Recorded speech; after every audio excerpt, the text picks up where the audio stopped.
Hello दोस्तों, आप सभी का स्वागत है आपके अपने परिवार द लॉजिकल साइंस में। मैं हूं आलोक सिंह आतिश और आज के इस वीडियो सेशन में हम लोग बात करने वाले हैं आरआरबी एनटीपीसी एग्ज़ाम में पूछे गए साइंस क्वेश्चन की। जी हाँ दोस्तों, आपका एनटीपीसी का एग्ज़ाम 5 जनवरी 2021 को हुआ था। तो आज के इस वीडियो सेशन में हम लोग 5 जनवरी 2021 के जो दोनों शिफ्ट में साइंस के क्वेश्चन पूछे गए हैं उसका डिस्कशन करेंगे। तो आइए शुरू करते हैं अपने आज की सेशन की और देखते हैं एग्ज़ाम रेलेवेंट क्या कुछ सीख पाते हैं। हम लोग अपने क्वेश्चन की बात कर लेते हैं जो आपके एग्ज़ाम में पूछे जा रहे हैं। आपका जो पहला क्वेश्चन आपसे पूछा गया वो ये है कि ब्लड डोनर डे कब मनाया जाता है। ब्लड डोनर डे बोले तो रक्तदान दिवस। आपसे क्या पूछा गया कि रक्तदान दिवस हम लोग कब मनाते हैं। तो आप सभी याद रखेंगे कि सर ब्लड डोनर डे जो है वो 14 जून को मनाया जाता है। ब्लड डोनर डे प्रत्येक साल 14 जून को मनाया जाता है। जून के महीने से एक और इम्पोर्टेंट डे आपके एग्जाम में लगातार पूछे जाते हैं। कौन सा? तो आपसे पूछा जाता है कि विश्व पर्यावरण दिवस कब मनाया जाता है। वर्ल्ड इन्वायरमेंट डे कब मनाया जाता है। विश्व पर्यावरण दिवस कब मनाया जाता है। तो आप सभी याद रखेंगे सर 5 जून को मनाया जाता है। कब मनाया जाता है? 5 जून को। तो इस दोनों ही डेट को आप याद रखेंगे। हो सकता है आपके अपकमिंग एग्जाम में आपको ये चीज़ मिल जाए। नेक्स्ट आपसे एक फुल फॉर्म पूछा गया है। एफटीपी का फुल फॉर्म क्या होता है? मेरे मित्र ध्यान में रखेंगे कि ये जो एफटीपी है इसका जो फुल फॉर्म होता है वो होता है file transfer protocol. File transfer protocol और ये कंप्यूटर से संबंधित है। तो आप इस चीज़ को ध्यान में रखेंगे। जहाँ भी आपको एफटीपी मिलेगा तो आप समझेंगे फाइल ट्रांसफ़र प्रोटोकॉल। और एक और आपका फुल फॉर्म जो बार बार रिपीट कर रहा है सर इसका यूआरएल का, यूनिफॉर्म रिसोर्स लोकेटर का। इसी तरह आपका एचटीएमएल का भी पूछा जा रहा है लगातार और एचटीटीपी का भी। मैंने पीछे के 2 वीडियो सेशन में इन दोनों के फुल फॉर्म को भी बताया है। तो आप आगे के एग्जाम के पैटर्न को समझने के लिए आप पीछे का दोनों वीडियो जो प्लेलिस्ट में अवेलेबल है उसको भी देख सकते हैं। नेक्स्ट आपसे क्वेश्चन पूछा जा रहा है कि नीला थोथा का रासायनिक सूत्र क्या होता है। नीला थोथा हम लोग ब्लू बिट्रॉल को कहते हैं। नीला थोथा किसको हम लोग बोलते हैं? ब्लू बिट्रॉल को बोलते हैं। और इसका जो रासायनिक सूत्र होता है सर वो होता है CuSO4 5H2O। आप हमेशा इस चीज को ध्यान में रखेंगे कि नीला थोथा को ब्लू बिट्रॉल भी बोला जाता है और इसका फॉर्मूला क्या होता है? CuSO4 5H2O। ध्यान में रखिएगा आपके एग्जाम में ग्रीन बिट्रॉल भी पूछा जाता है। क्या पूछा जाता है सर? ग्रीन बिट्रॉल। और वहां पे हिंदी में आपको लिखा हुआ रहता है हरा कशिश किसको बोलते हैं। तो आप क्या कहेंगे सर? आप कहेंगे हरा कशिश FeSO4 7H2O को बोला जाता है। और ये आपका किसका फार्मूला होता है सर? इंग्लिश में इसी को, हरा कशिश को ही हम लोग क्या बोलते हैं? ग्रीन बिट्रॉल कहते हैं। तो अगर आपके एग्जाम में ये पूछा जाए कि ग्रीन बिट्रॉल का रासायनिक सूत्र क्या होता है तो आप कहेंगे FeSO4 7H2O। आपका नीला थोथा का रासायनिक सूत्र क्या होता है? CuSO4 5H2O। ध्यान में रखिएगा आपके एग्जाम में एक और क्वेश्चन पूछे जाते हैं। आइल ऑफ विट्रॉल हम लोग किसको बोलते हैं? आपके एग्जाम में ये भी पूछा जाता है। Oil of vitriol, oil of vitriol. तो जो आपका सल्फ्यूरिक एसिड है H2SO4 है इसको क्या बोला जाता है सर? आइल ऑफ विट्रॉल बोला जाता है। तो आप इस दोनों पॉइंट को भी ध्यान में रखिएगा। हो सकता है आपके एग्जाम में आपको मिल जाए। नेक्स्ट बड़ा ही आसान सा सवाल पूछा गया है आप सबों से कि चिप्स के पैकेट में कौन सी गैस भरी रहती है या भरी जाती है।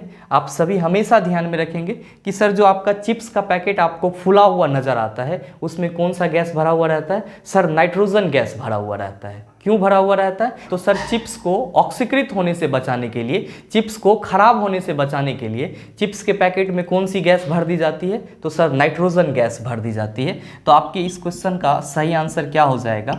आप सभी कहेंगे सर नाइट्रोजन। नेक्स्ट आपका जो अगला क्वेश्चन पूछा गया आपसे वो ये पूछा गया कि क्रायोलाइट किस धातु का अयस्क है। जी हाँ, आपसे क्या पूछा गया कि क्रायोलाइट जो है ये किस मेटल का ओड है, किस धातु का अयस्क है। तो आप सभी हमेशा ध्यान में रखेंगे कि क्रायोलाइट जो है वो एल्युमिनियम का अयस्क है।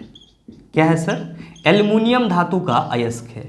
मेरे मित्र ध्यान में रखेंगे कि क्रायोलाइट से हम लोग पहले के ज़माने में एल्युमिनियम को निकाला करते थे, लेकिन अभी फिलहाल हम लोग एल्युमिनियम का अयस्क के रूप में किसको जानते हैं? तो सर बॉक्साइट को जानते हैं। किसको जानते हैं? बॉक्साइट को जानते हैं। तो आपके एग्जाम में जब ये क्वेश्चन पूछा जाता है कि निम्नलिखित में से कौन सा अयस्क एल्युमिनियम का है, तो वहाँ पे आपको बॉक्साइट दिया हुआ रहता है, लेकिन क्रायोलाइट भी एल्युमिनियम का ही अयस्क है। तो आपसे यहाँ पे ये सीधे पूछ दिया गया है कि क्रायोलाइट किस धातु का अयस्क है। तो आप हमेशा ध्यान में रखेंगे कि बॉक्साइट और क्रायोलाइट ये दोनों ही किसके अयस्क हैं सर? तो एल्युमिनियम का अयस्क है। आइए कुछ और भी क्वेश्चन है उसको भी देख लेते हैं, लेकिन उससे पहले वीडियो को पॉज करके आप इन सारे चीज़ों को नोट डाउन कर लेंगे। आपका जो अगला क्वेश्चन है, क्या पूछा गया है आपसे? क्वेश्चन नंबर 6 आपसे पूछा गया है कि किस प्रक्रिया द्वारा पौधों में ऑक्सीजन बाहरी वातावरण से पौधों के कोशिकाओं में पहुंचता है? आप सभी कहेंगे कि सर पौधों में ऑक्सीजन कैसे पहुंचता है? पौधा तो कार्बन डाइऑक्साइड लेता है। तो भाई हमेशा ध्यान में रखना कि पौधा प्रकाश संश्लेषण की प्रक्रिया के लिए, यानी कि अपना भोजन बनाने के लिए कार्बन डाइऑक्साइड का उपयोग करता है। CO2 का उपयोग किसके लिए करता है सर? तो प्रकाश संश्लेषण की प्रक्रिया के लिए। प्रकाश संश्लेषण की प्रक्रिया के बाद क्या मिलता है सर इसको? तो पौधे को अपना भोज्य पदार्थ मिलता है। जबकि आप सभी को मालूम होना चाहिए कि पौधों में भी क्या होती है सर? श्वसन की प्रक्रिया होती है। पौधों में क्या होती है? श्वसन की प्रक्रिया होती है। और आप सबों को मालूम है कि श्वसन की प्रक्रिया में कौन सा गैस अंदर जाता है, चाहे पौधा हो या कोई जीव हो? तो आप सभी कहेंगे सर ऑक्सीजन जाता है। क्या जाता है सर? ऑक्सीजन जाता है। तो मेरे मित्र ध्यान में रखना कि पौधे में जो श्वसन की प्रक्रिया होती है वो पौधे के हर एक भाग से होती है। मान लो कि ये अगर आपका कोई एक बड़ा सा ट्री है, एक बड़ा सा पेड़ है, तो इस पौधे में श्वसन की प्रक्रिया इसके जड़ से भी होगी, इसका जो यहाँ पे तना है इसके ऊपर में जो लेंटिसेल रहता है उससे भी होगी, और इसके जो लीफ होंगे, पत्ती होंगे, उससे भी होगी। ध्यान में रखेंगे। आपसे पूछा जा रहा है कि किस प्रक्रिया द्वारा पौधे में ऑक्सीजन बाहरी वातावरण से पौधे के कोशिकाओं में पहुंचता है। आपको मालूम है कि पौधा भी श्वसन की प्रक्रिया में ऑक्सीजन का उपयोग करता है और पौधे के हर एक भाग से श्वसन की प्रक्रिया होती है। तो ये प्रक्रिया कैसे होती है सर? तो सर ये प्रक्रिया विसरण की प्रक्रिया के थ्रू होती है। विसरण की प्रक्रिया के थ्रू होती है, यानी कि डिफ्यूजन के प्रोसेस के थ्रू होती है। आप कहेंगे ये डिफ्यूजन क्या है? तो सर इस डिफ्यूजन का मतलब होता है कि हायर कॉन्सेंट्रेशन से लोअर कॉन्सेंट्रेशन की ओर जाना। मतलब क्या कि अगर कोई चीज़ यहाँ पे मान लो ज़्यादा है तो ये क्या होगा सर? अगर यहाँ पे कम है तो ये ज़्यादा से कम की ओर जाएगा। ज़्यादा से कहाँ जाएगा सर? कम की ओर जाएगा। तो आपसे जो क्वेश्चन पूछा जा रहा है कि किस प्रक्रिया द्वारा पौधे में ऑक्सीजन बाहरी वातावरण से पौधे के कोशिकाओं में पहुंचता है, आप सभी क्या कहेंगे? सर विसरण के प्रक्रिया के थ्रू पौधे के कोशिकाओं में पहुंचता है। इंग्लिश में आप इसी को क्या बोलते हैं गुरुजी? डिफ्यूजन बोलते हैं। तो आप इस चीज़ को भी ध्यान में रखिएगा। नेक्स्ट आपसे जो क्वेश्चन पूछा गया है बहुत ही आसान सा सवाल कि न्यूरॉन मानव शरीर के किस प्रणाली से संबंधित है? आप सभी को मालूम होना चाहिए कि आपके तंत्रिका तंत्र का जो कार्यात्मक यूनिट होता है, जो कार्यात्मक इकाई होता है, वो कौन होता है? तो आप सभी कहते हैं सर न्यूरॉन होता है। तो बड़ा ही आसान सा सवाल आपसे पूछ लिया गया है कि न्यूरॉन मानव शरीर के किस प्रणाली से संबंधित है? तो आप सभी कहेंगे सर नर्वस सिस्टम से संबंधित है, यानी कि तंत्रिका तंत्र से संबंधित है। तो आपके इस क्वेश्चन के ऑप्शन में एक ऑप्शन तंत्रिका तंत्र, नर्वस सिस्टम जरूर रहा होगा। नेक्स्ट आपसे क्वेश्चन पूछा गया जीवाश्मों का अध्ययन क्या कहलाता है? आप सभी कहेंगे जीवाश्म विज्ञान कहलाता है। क्या कहलाता है? जीवाश्म विज्ञान कहलाता है। मेरे मित्र ये चीज आपके ऑप्शन में नहीं था। आप कहेंगे फिर क्या था? तो सर जीवाश्म विज्ञान को हम लोग इंग्लिश में प्लेंटियोलॉजी कहते हैं।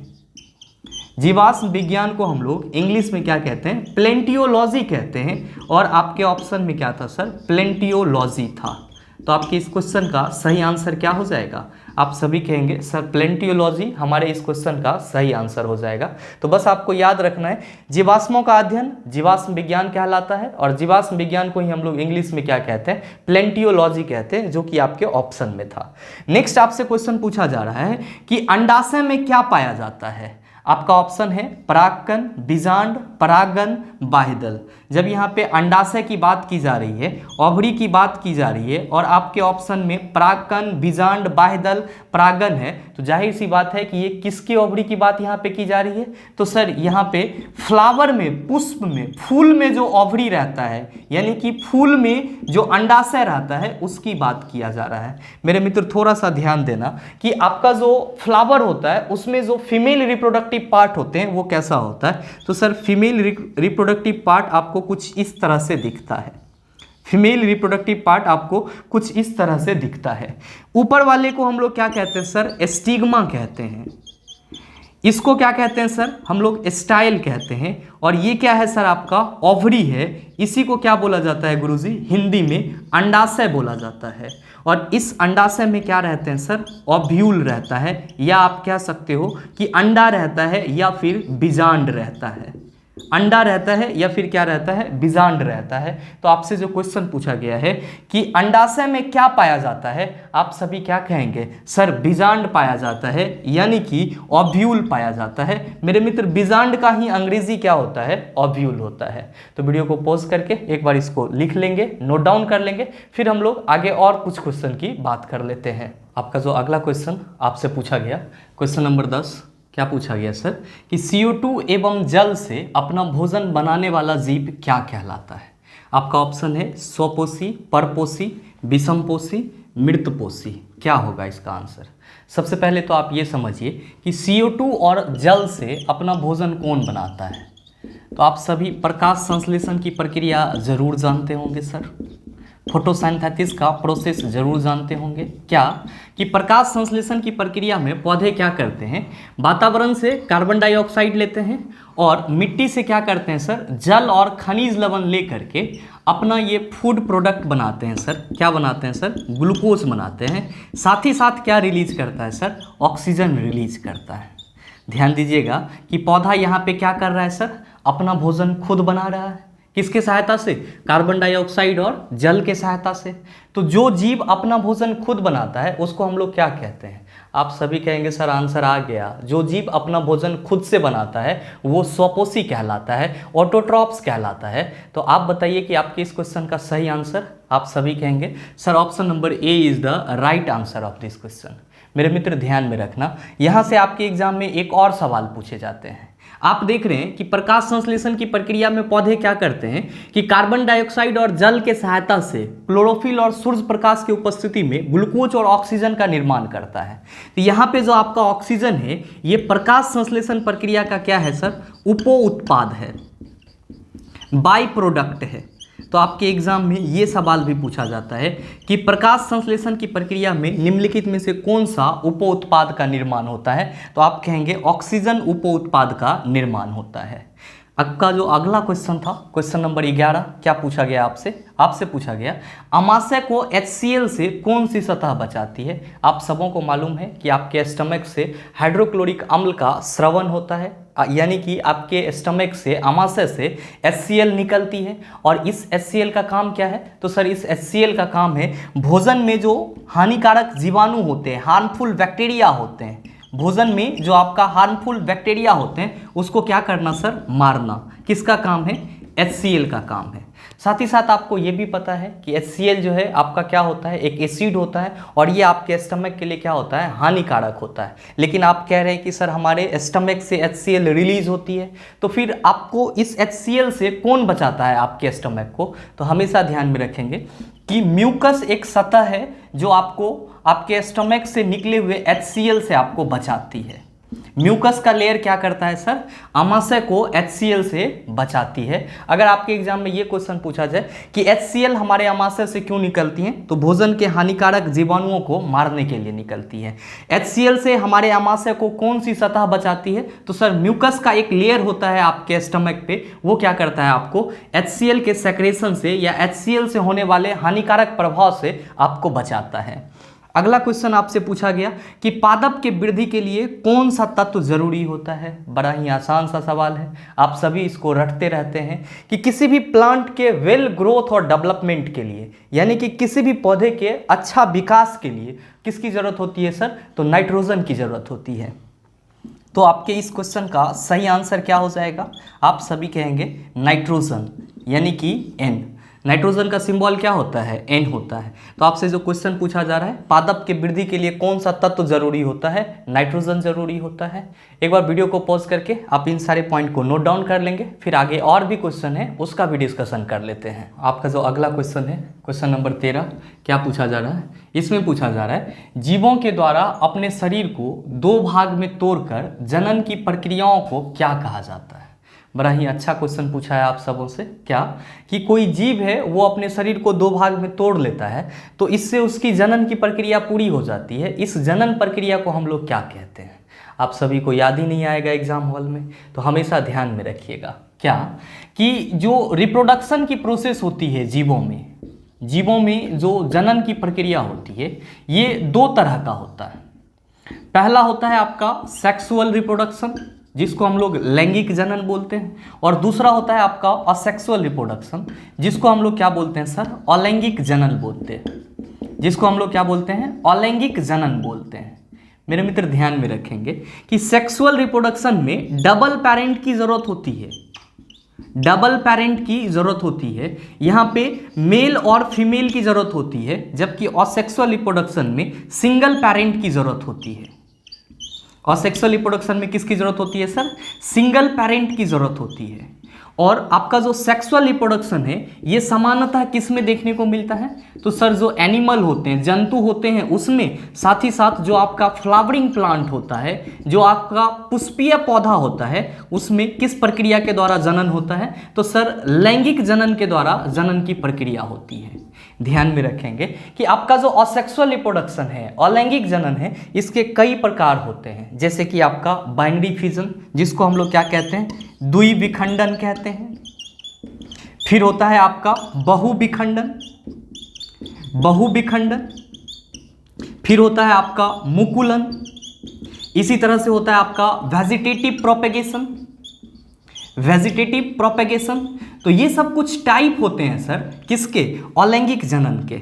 आपका जो ये द्विविखंडन है, जिसको हम लोग बाइनरी फिजन के नाम से जानते हैं, तो इसमें ऑर्गेनिज्म जनन की प्रक्रिया कैसे पूरा करती है? तो जैसे आपका मान लीजिए कोई अमीबा वगैरह है, इसका न्यूक्लियस यहाँ पे रहता है, तो जब ये डेवलप होता है तो इसके साथ साथ इसका न्यूक्लियस भी डेवलप होते जाता है, और जब इसका शरीर भारी हो जाता है तो ये अमीबा 2 भाग में टूट जाती है, और इसका न्यूक्लियस क्या हो जाता है सर? 2 भाग में बढ़ जाता है, जिससे आपको एक अमीबा से 2 अमीबा मिल जाता है। और हम लोग कहते हैं कि अमीबा में जो जनन की प्रक्रिया होती है वो किसके थ्रू होती है? तो सर द्विविखंडन के थ्रू होती है, यानी कि बाइनरी फिजन के थ्रू होती है।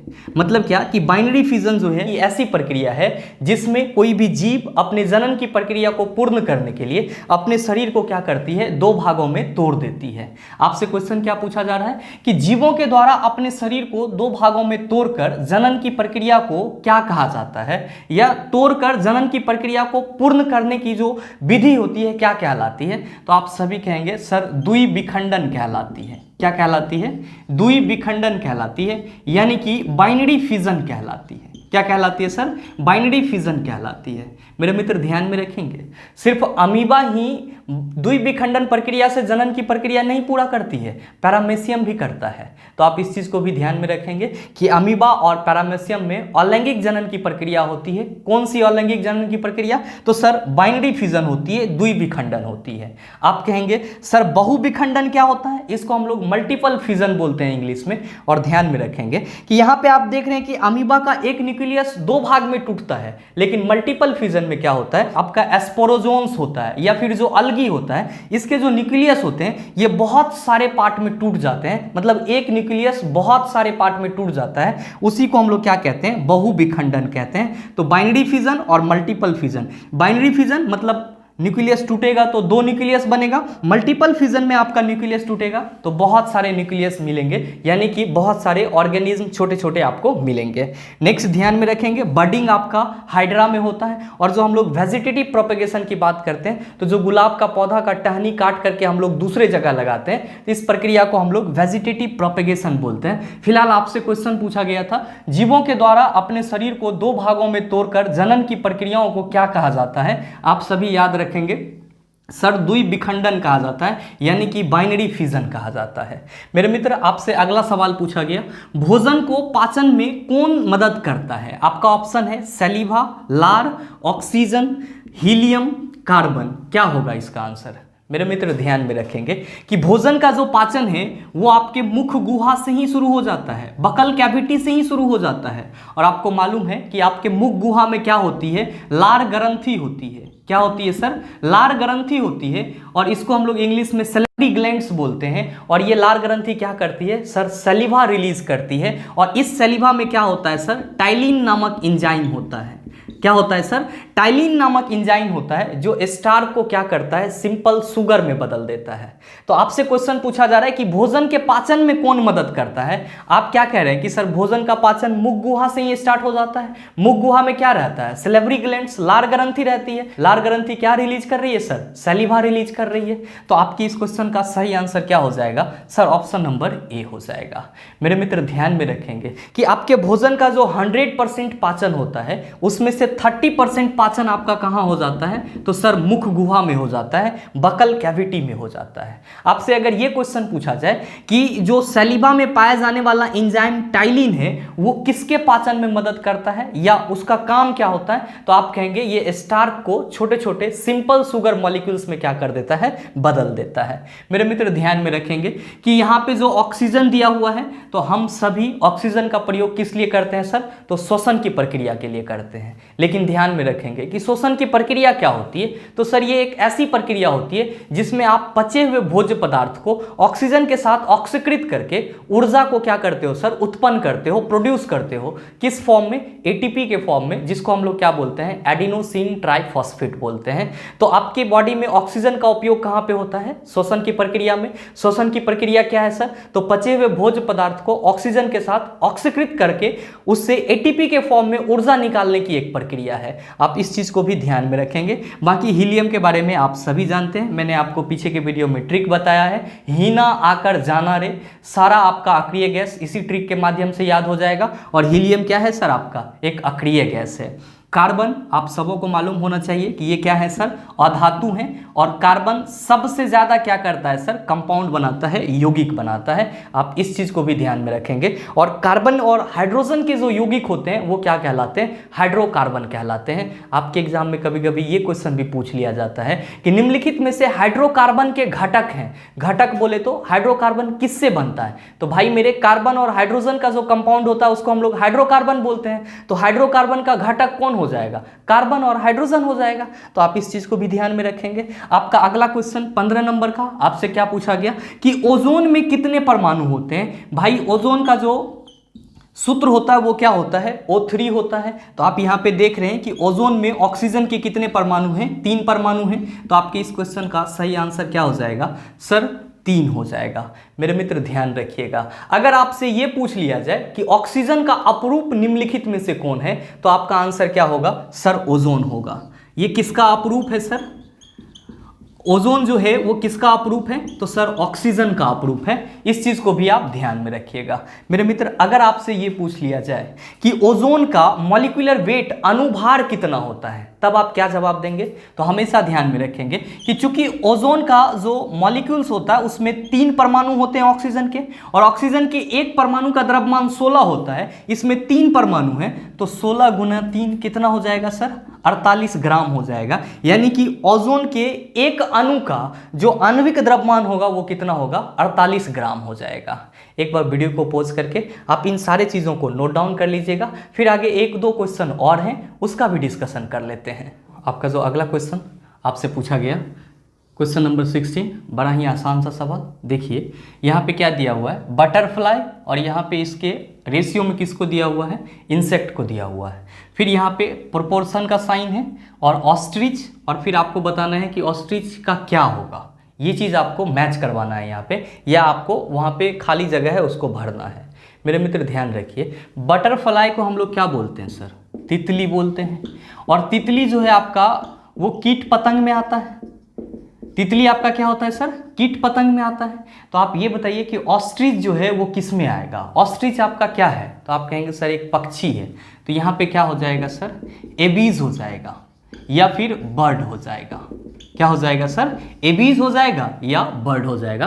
तो आपके ऑप्शन में या तो एबीज होगा या फिर बर्ड होगा।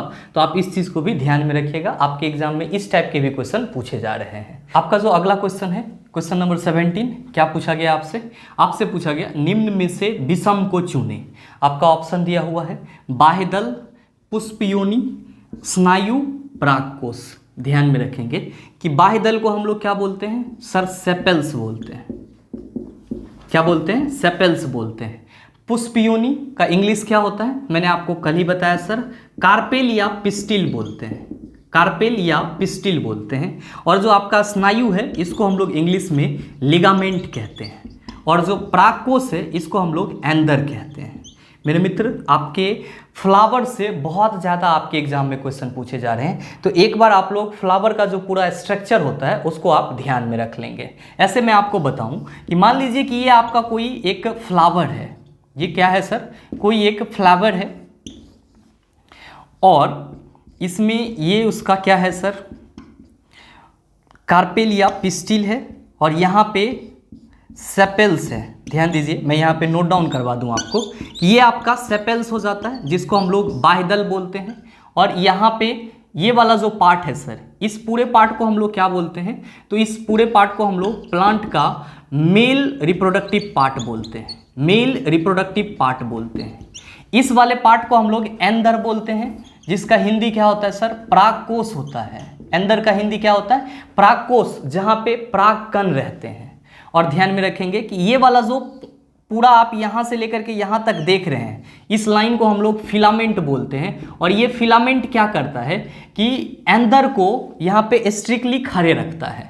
ध्यान में रखिएगा कि ये जो पूरा पार्ट आप यहाँ से यहाँ तक देख रहे हैं, इसको हम लोग कार्पेल या पिस्टिल बोलते हैं, यानी कि इसी को हम लोग पुष्पयोनि बोलते हैं। क्या बोलते हैं सर, पुष्पयोनि बोलते हैं। और इस वाले पार्ट को हम लोग स्टिग्मा बोलते हैं, और इस वाले पार्ट को स्टाइल बोलते हैं। और यहाँ पे ओवरी हो जाता है, और इसमें जो आप गोल गोल संरचना ये देख रहे हैं, इसको हम लोग बीजांड बोलते हैं। क्या बोलते हैं, बीजांड या फिर ओव्यूल बोलते हैं। तो आपका जो पुष्प का, फूल का स्ट्रक्चर होता है वो कुछ इसी तरह का होता है। ध्यान दीजिए, आपसे क्वेश्चन पूछा जा रहा है कि निम्न में से विषम को चुने। सेपेल्स बाह्यदल आपके फ्लावर का पार्ट है, पुष्पयोनि कार्पेल पिस्टिल आपके फ्लावर का पार्ट है, एंदर परागकोश जिसमें परागन रहता है वो किसका है सर, फ्लावर का पार्ट है। लेकिन ये जो लिगामेंट है, स्नायु है, ये क्या है सर, एक प्रकार का कनेक्टिव टिश्यू है, संयोजी ऊतक है, जो आपके शरीर में हड्डी से हड्डी को जोड़ता है, आपके शरीर में हड्डी से हड्डी को जोड़ता है। तो आपसे क्वेश्चन पूछा जा रहा है कि निम्न में से विषम को चुने। आप बताइए कि आपके इस क्वेश्चन का सही आंसर क्या होगा। आप सभी कहेंगे sir option number C is the right answer of this question. क्यों, क्योंकि सेपेल्स, कार्पेल या पिस्टिल या फिर एंदर, ये सब के सब फ्लावर के पार्ट हैं, जबकि लिगामेंट जो है वो हड्डी से हड्डी को जोड़ने वाला एक प्रकार का कनेक्टिव टिश्यू है। मेरे मित्र ध्यान में रखिएगा, अगर आपसे आपके एग्जाम में ये पूछ दिया जाए कि मांसपेशी और हड्डी को जोड़ने वाला निम्नलिखित में से कौन सा है, तो आप क्या कहेंगे सर, हिंदी में कटरा कहेंगे और अंग्रेजी में सर टेंडन कहेंगे। तो आप इस चीज को भी अगर नोट डाउन कर रहे हैं तो लिख लीजिएगा। टेंडन क्या करता है सर, तो मांसपेशी को हड्डी से जोड़े रहता है। टेंडन क्या करता है, मांसपेशी से हड्डी को जोड़े रहता है। तो आपके जो 5 जनवरी 2021 में शिफ्ट 1 और 2 में एग्जाम हुआ था एनटीपीसी का, उसमें साइंस के लगभग में इतना ही क्वेश्चन पूछे गए थे, या बच्चों ने कुछ कम क्वेश्चन बताया या कुछ ज़्यादा क्वेश्चन बताया। ज़्यादा तो नहीं हो सकता है, कम ही होगा, लेकिन दोनों शिफ्ट मिला करके हमको इतना क्वेश्चन मिले थे। उम्मीद करते हैं कि आप सारे क्वेश्चन को समझ पाए होंगे। और हाँ, ध्यान में रखिएगा कि एक सच्चा स्टूडेंट का सबसे पहला कर्तव्य होता है कि आप जो चीज़ जान रहे हैं, जैसे कि आपको पता चल रहा है कि हमारे एनटीपीसी एग्जाम में इस टॉपिक से क्वेश्चन पूछे जा रहे हैं, पहली प्रायोरिटी आपकी यही होना चाहिए कि जिस टॉपिक से आपके एग्जाम में क्वेश्चन पूछे जा रहे हैं उसका रिवीजन आप लोग जरूर करके एग्जाम हॉल में जाएं। इससे क्या होगा कि आपका कंफ्यूजन दूर होगा और आप बेहतर रिजल्ट की ओर बढ़ पाएंगे। उम्मीद करते हैं कि आपको वीडियो अच्छा लगा होगा। अगर आपको वीडियो अच्छा लगा तो वीडियो को लाइक कीजिएगा, शेयर कीजिएगा, और हाँ, शेयर ही नहीं कीजिएगा, ज़्यादा से ज़्यादा शेयर शेयर कीजिएगा, ताकि आप जैसे और भी स्टूडेंट हैं उनके पास भी एक सही और बेहतर एनालिसिस पहुंच पाए और वो अपने आप को इम्प्रूव कर पाए। और हाँ, अगर चैनल पे नए हैं तो सब्सक्राइब करके बेल आइकन दबा लीजिएगा, ताकि इस तरह के एग्जाम रेलेवेंट वीडियो सबसे पहले आपके पास पहुंचे और आप उसका भरपूर फायदा उठा पाए। मिलते हैं फिर अगले वीडियो सेशन में, तब तक के लिए best of luck. Thank you, have a nice day.